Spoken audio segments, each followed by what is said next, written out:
Makanya kenapa kita ketika haji, umroh, kita tidak bikin kotak, walaupun Ka'bah yang dikelilingi kotak. Bikinnya lingkaran. Pernah bertanya itu? Gak pernah.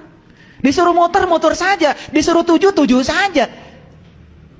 Sudah kayak robot kita ini. Seakan-akan itu tidak boleh dipahami. Seakan-akan tidak boleh dipertanyakan. Padahal tidak mungkin simbol-simbol itu diajarkan kepada kita tanpa maksud. Tidak boleh kita mengalaui tawaf itu bukan dari titik yang namanya Hajar Aswad. Gak boleh. Tidak boleh tawaf mulainya dari rukun Yaman. Gak boleh. Selalu dari Hajar Aswad. Apa itu Hajar Aswad? Pertanyakan. Kalau dipertanyakan kita akan tahu jawabannya. Dan lihat figurannya Hajar Aswad. Simbol apa itu? Lihat figurannya. Lihat yang warna gelap itu. Simbol apa? Hajar Aswad itu yang mana? Hajar itu batu. Aswad itu hitam. Batu hitam itu yang mana? Lalu banyak yang cerita, oh itu batu dari sorga. Gimana di sorga ada batu? Emang sorga itu tempat tambang batu gitu?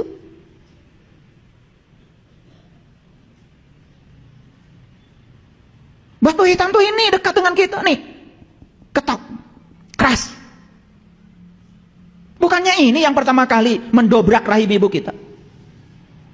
Bukannya ini yang pertama kali membuat ibu kita berdarah-darah untuk kelahiran kita? Bukannya ini yang pertama kali membuat ibu kita sakit meringis saat kelahiran kita? Bukankah ini yang hampir merampas nyawa ibu kita saat kita lahir ke dunia? Hanya menyadari saya lahir ke dunia, apa dulu? Gak ada yang tangan dulu, gak ada yang kaki dulu. Ini semua. Ini titik awal kita datang ke dunia ini. Makanya wajar kalau itu kemudian diabadikan menjadi titik awal untuk tawaf. Karena titik awal kita datang ke semesta ini kan ini dulu. Maka ini disebut Baitul Atiq, rumah tua.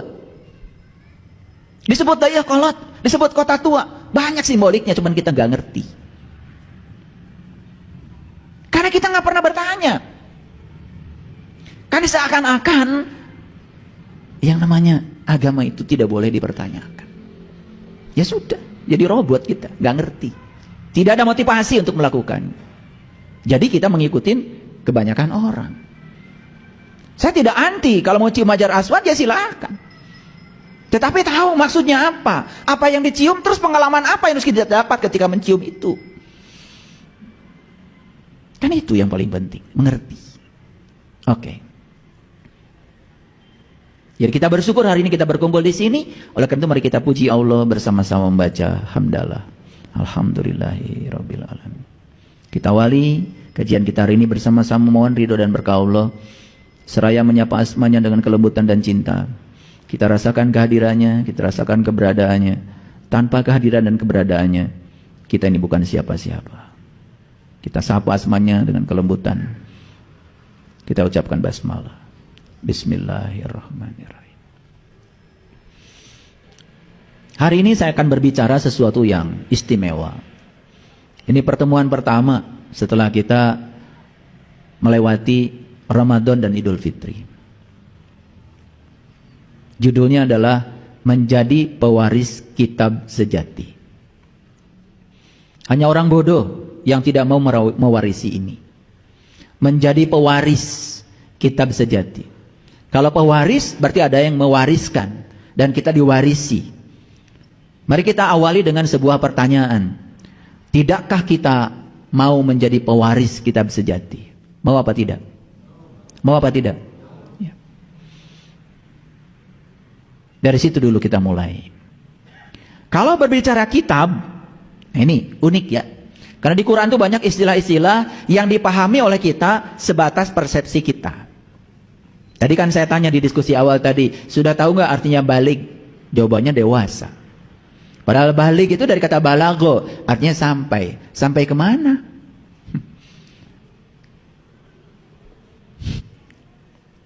Jadi orang balik itu orang yang sudah sampai. Sampai kemana? Sampai kepada tujuan hidupnya.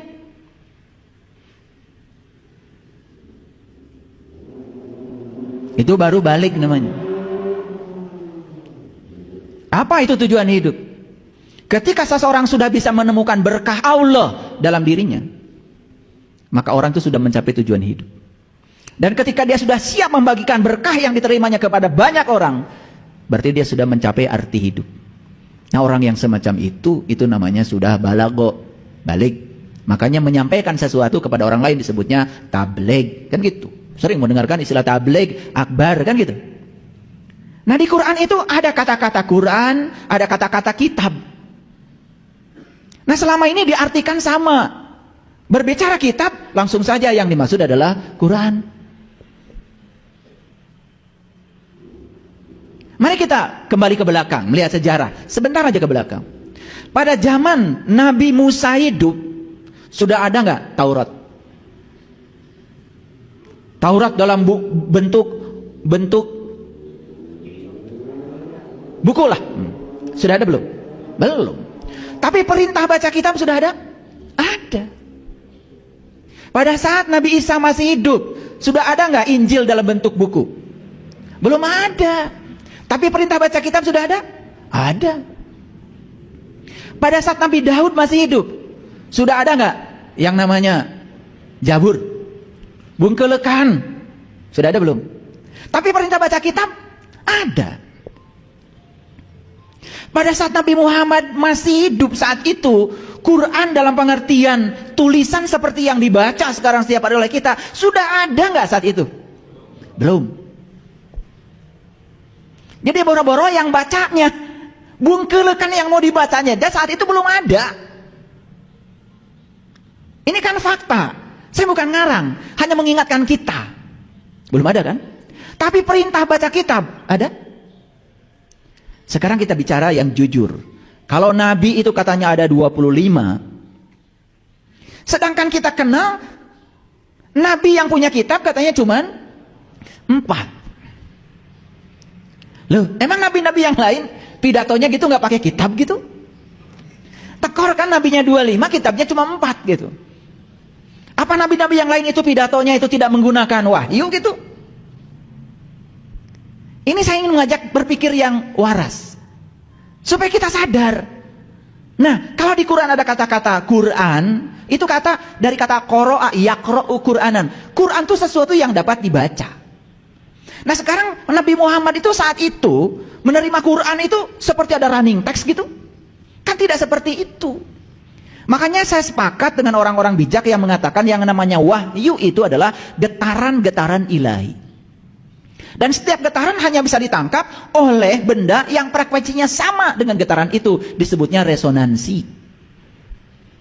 Radio di rumah kita bisa menangkap siaran kalau ditunin, frekuensinya sama. Kalau frekuensinya beda, walaupun radionya merek apa, gak akan dengar tuh siaran dari transmitternya.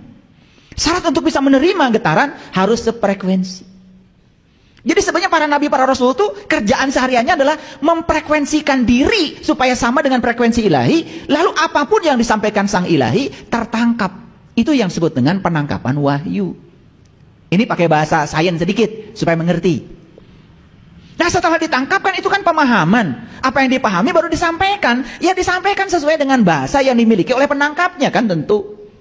Paham sampai sini? Jadi ada kitab, ada Quran, beda. Nah, di Quran itu banyak istilah kitab, banyak istilah Quran, beda. Kalau kitab,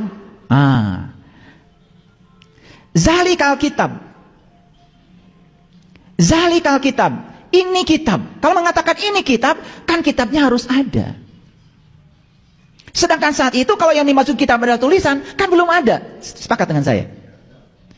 Tapi kalau mengatakan ini gelas, kan gelasnya harus ada. Ini mic-nya harus ada. Zalikal kitab, ini kitab, ya kitabnya harus ada dong. Betul nggak? Pernah nggak kita bertanya, kalau begitu sesungguhnya kitab itu apa? Pernah bertanya? Ya kalau nggak pernah bertanya tidak ada jawaban. Tapi kalau bertanya pasti ada jawaban. Siapapun yang mengalirkan pertanyaan pada dirinya, semesta akan mengalirkan jawaban pada dirinya. Yuk, sekarang kita ngaji. Makanya hari ini ngajinya menjadi pewaris kitab sejati. Karena banyak istilah-istilah dalam Al-Quran yang kita paham tidak sesuai dengan aslinya. Contoh. Pernah nggak baca doa atau baca wiridan? Hasbunallah wa ni'mal wakil. Nikmal maula wa niman nasyir. Sering? Sering. Tahu artinya? Itulah kalian. Sering bilang nasyir, nasyir, nasyir. Itu bahasa Quran. Nun, shod, ro. Nasyir. Nasyir jadi Nasoro. Nasoro jadi Nasrani. Karena kita belajar tidak dari akarnya bahasa, jadi benci begitu dengar kata itu. Padahal itu akar katanya nasyir. Nasyir sering kalian baca kan? Jadi nasyir itu adalah orang yang dapat pertolongan. Nasyoro itu adalah orang yang dapat pertolongan.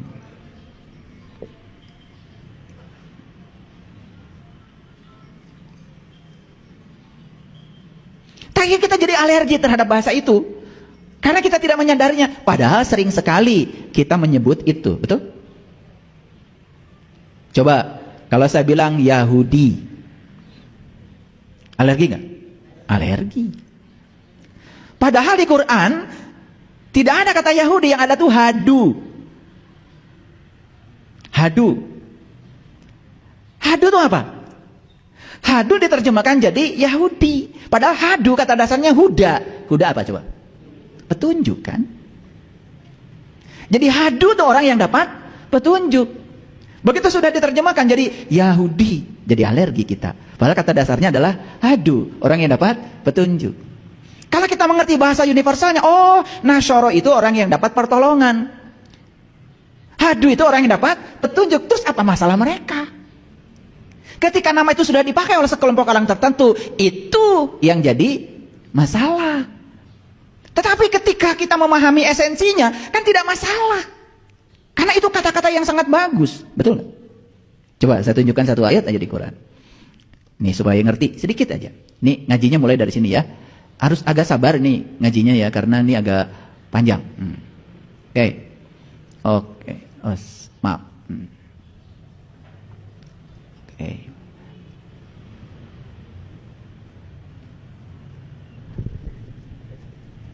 Kelihatan nggak dari belakang? Saya baca ayatnya ya. Innal ladzina amanu walladzina hadu. Ada? Ada hadu. Wan nasyara wasyabiin man amana billah wal yaumil akhir wa amila sholihan falahum ajruhum inda rabbihim wala khaufun alaihim walahum yahzanun. Terdengar? Ayo kita bahas. Innal ladzina amanu, sesungguhnya orang-orang yang beriman. Walladzina hadu, dan orang-orang yang dapat petunjuk. Itu terjemahannya.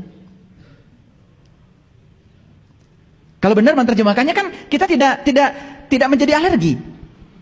Wan nasyara, dan orang yang dapat pertolongan. Universal kan bahasanya? Betul nggak? Jadi orang beriman, orang yang dapat petunjuk, orang yang dapat pertolongan. Wasyabiin, siapa saja para pengikut, ya, para suci. Man amana billah wal yaumil akhir, siapa saja yang sungguh-sungguh imannya kepada Allah dan hari akhir, wa amila solihan, dan mereka mengerjakan amal soleh, falahum ajruhum. Ternyata kata ayat ini bagi mereka ada ajrun. Tahu ajrun? Tahu ajrun? Ajrun itu sering diterjemahkan pahala. Pahala ajrun dari kata zarah. Zarah itu sebetulnya adalah zat. Jadi sebetulnya pahala yang paling tinggi nilainya yang nggak ada lagi kecuali dia. Kecuali dia. Pengen dapat pahala? Pengen dapat pahala? Tahu pahala itu apa? Kan lucu, pengen dapat pahala, ketika ditanya pahala itu apa, nggak tahu. Ya pahala itu dia, ajrun, ghairu manun, yang tidak ada henti-hentinya. Yang tidak ada hentinya harus yang kekal abadi. Siapa yang kekal abadi? Kan dia.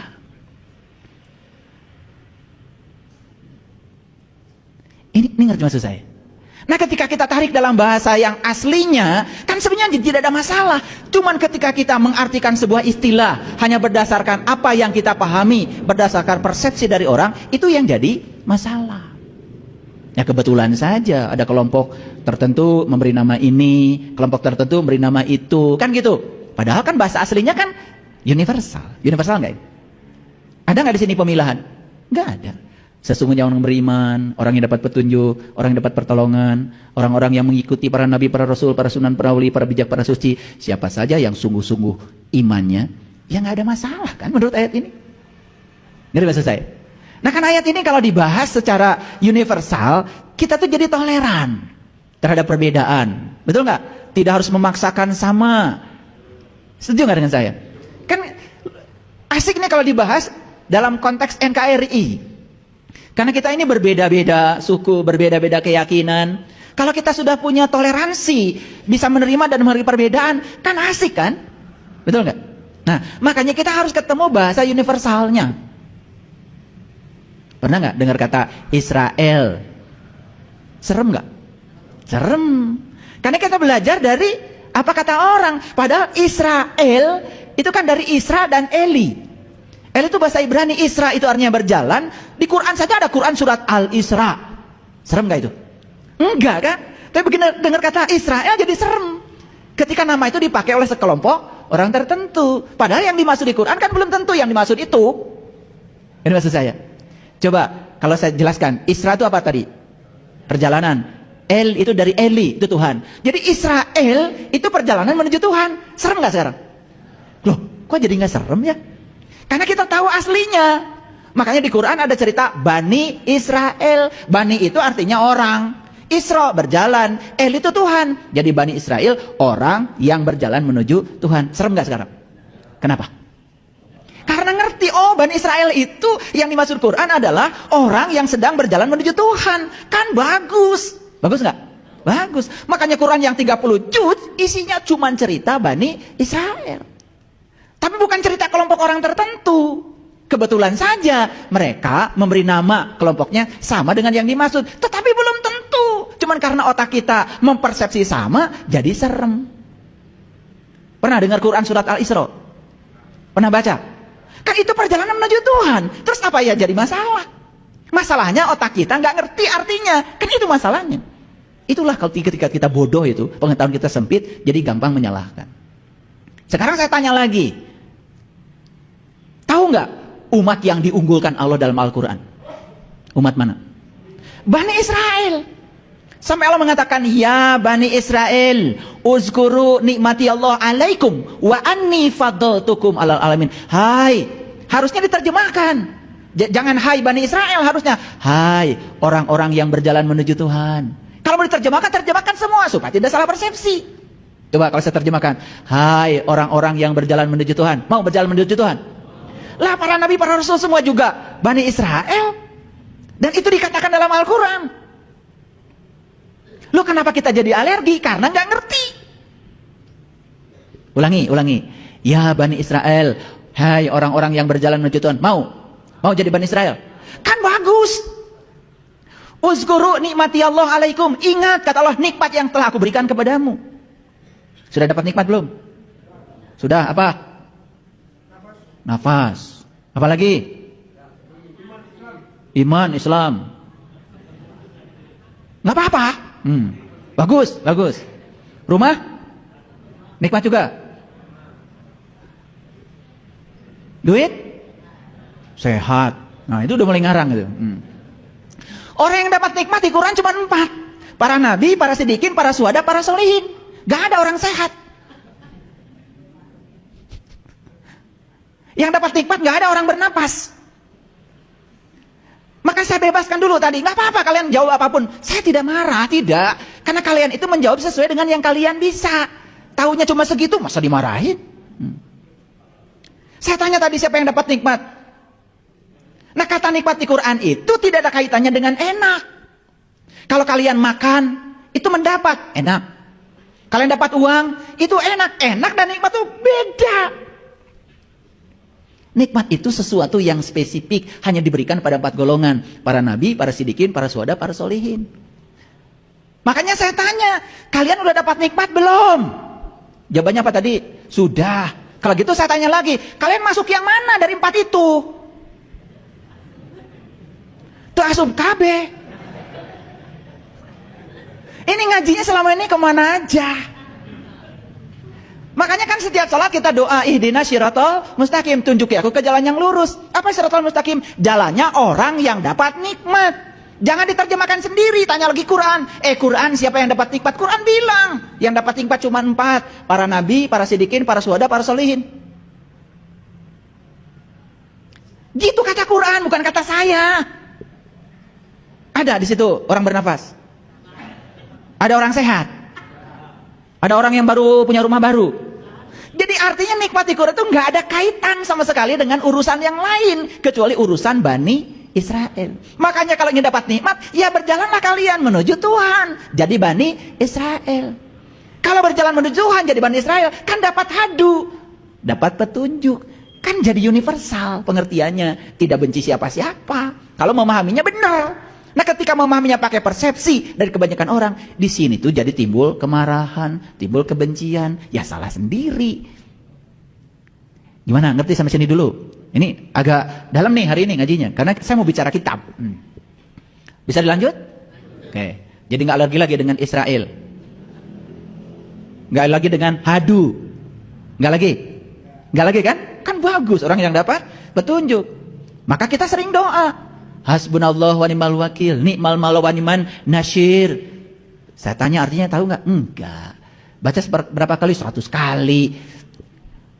Baca sekali aja tapi tahu, bagus daripada 1000 kali nggak tahu, kan jadi robot. Lucu nggak? Siapa yang lucu?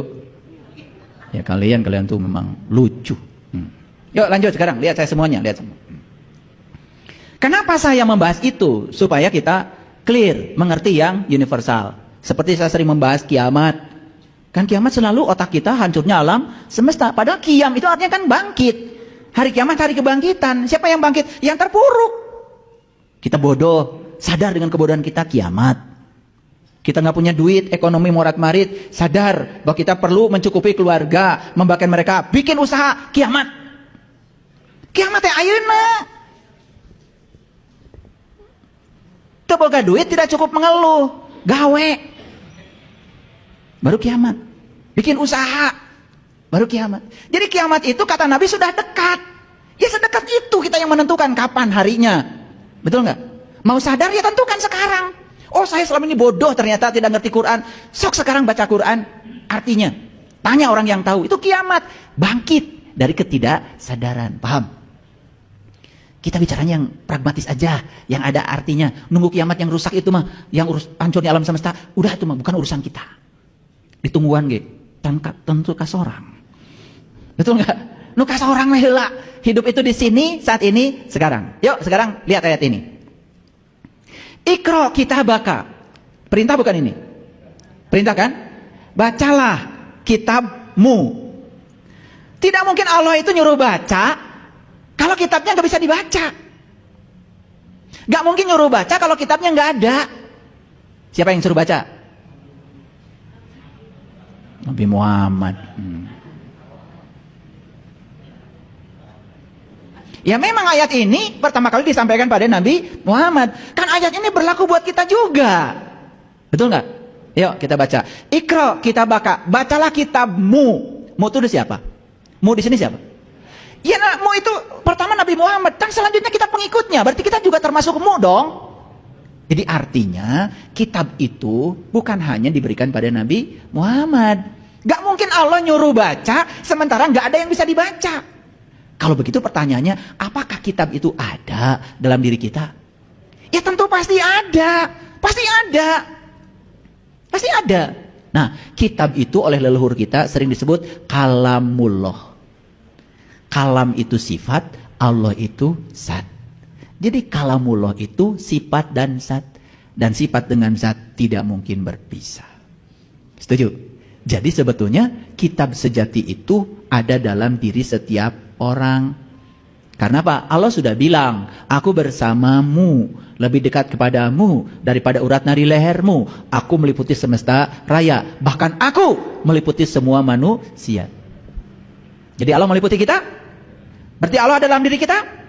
Bahkan bukan Allah ada dalam diri kita. Kita semua ada dalam dirinya Allah.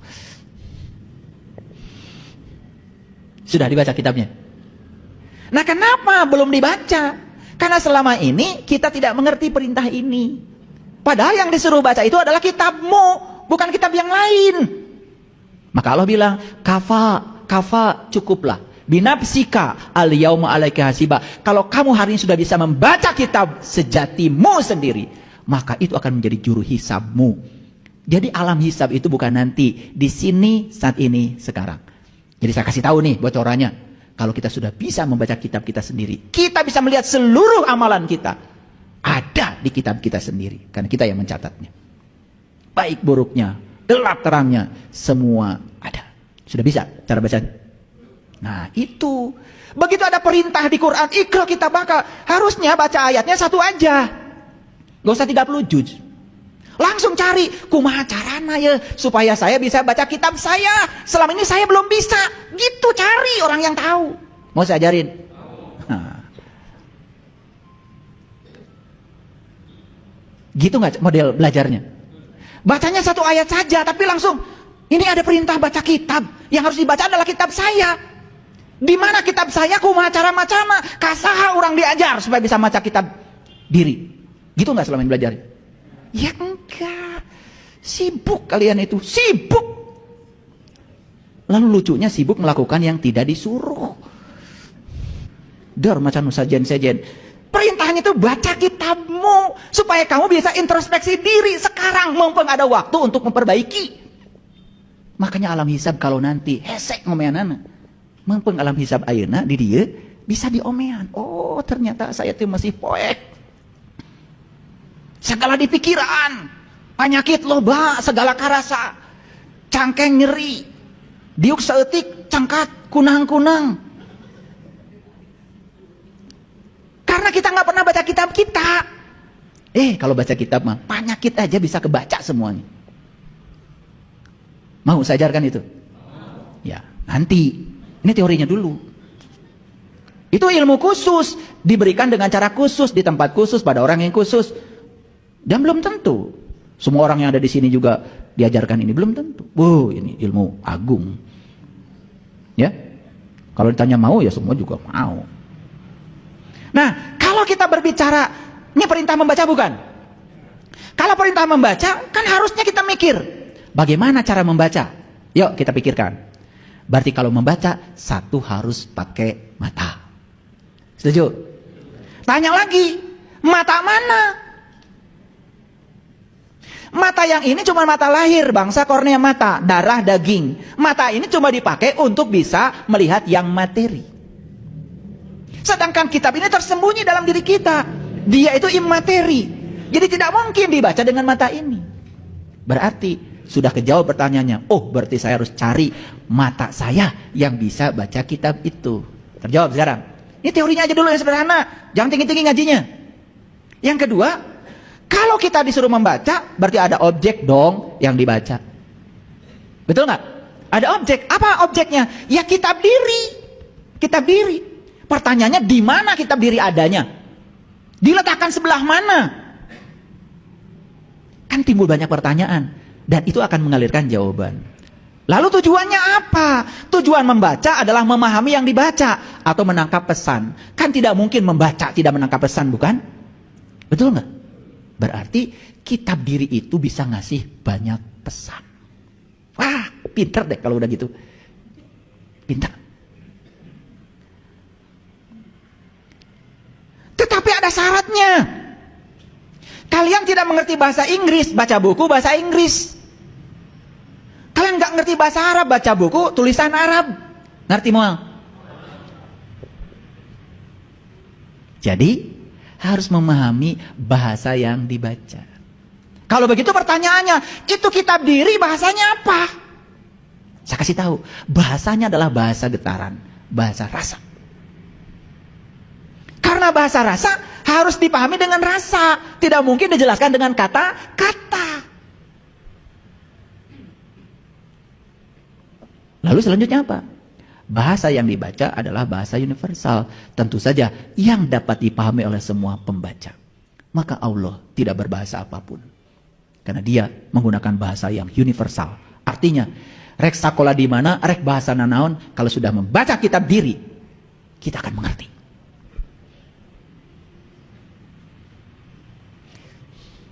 Ibu saya SR, waktu saya bimbing untuk membaca kitab dirinya, nangis.